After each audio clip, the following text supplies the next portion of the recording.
Quthbullapur MLA KP Vivekananda గౌడ్ను అవమానించే విధంగా మాట్లాడిన శ్రీశైలం గౌడ్ వ్యాఖ్యలను నిరసిస్తూ చింతలోని ఎమ్మెల్యే కార్యాలయంలో కార్పొరేటర్లు విలేకరుల సమావేశం ఏర్పాటు చేశారు. విద్యావంతుడు 3 సార్లు వరుసగా ఎమ్మెల్యే అయిన కేపీ వివేకానందను విమర్శించే స్థాయి శ్రీశైలం గౌడ్కు లేదని అన్నారు. ప్రజాక్షేత్రంలో నిత్యం నిలబడే కేపీ వివేకానంద నియోజకవర్గంలో కోట్లాది రూపాయల అభివృద్ధి పనులు చేశాడని చెప్పుకొచ్చారు.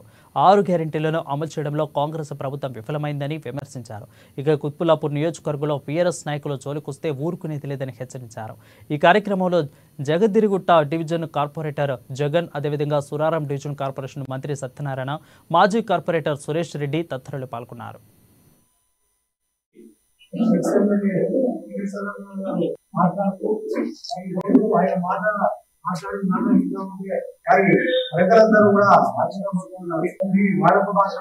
వాడే భాష శ్రీశైలం గారు మీరు ఒక్కసారి గుర్తు పెట్టుకోండి. మరి మా ఎమ్మెల్యే గారు రాష్ట్రంలోనే అత్యధిక మెజారిటీతో గెలుచడం జరిగింది. అందరూ కూడా ప్రజలు బ్రహ్మ రథం పట్టారు ఆయన గురించి. మరి ఆయన ముందు మీరు 3 సార్లు ఓడిపోయారు. ఒకసారి డిపాజిట్ కూడా రాలేదు.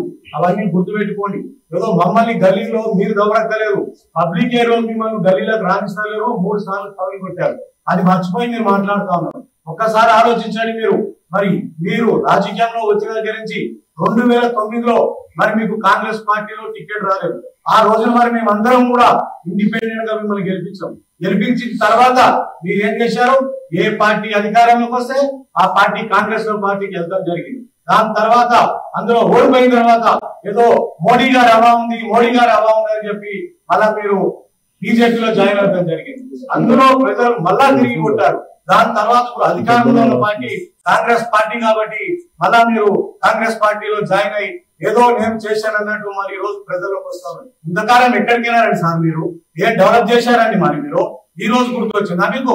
ఒక్కసారి గుర్తు పెట్టుకొని మరి ఏదైతే 6 గ్యారెంటీలు మీ కాంగ్రెస్ పార్టీ